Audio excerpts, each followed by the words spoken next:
జాతికి ప్రాణవాయువు. హింస పాపం, మత్తు ధూమపానం శాపం అని చెప్పారు. కానీ నేటి పరిస్థితి ఏమిటి?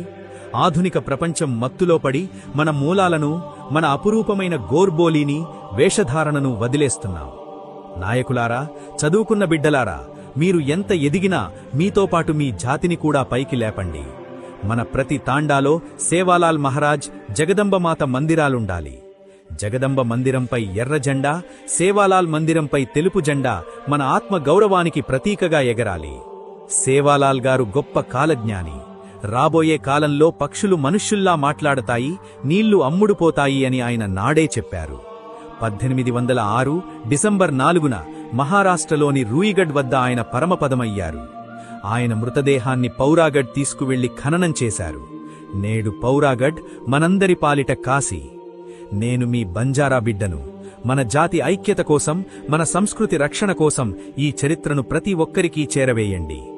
దేశవ్యాప్తంగా మనం ఎక్కడ ఉన్నా సరే మన భాష, మన సంస్కృతి, మన సేవాలాల్ బాపు చూపిన బాట మనల్ని ఒక్కటిగా ఉంచుతాయి. సేవాలాల్ మహారాజ్ చూపిన అహింస, సత్యం, సేవా మార్గంలో నడవడమే మనం ఆయనకిచ్చే అసలైన నివాళి. జై సేవాలాల్, జై జగదంబ. ఈ వీడియోను మన ప్రతి తాండాకు చేరేలా షేర్ చెయ్యండి.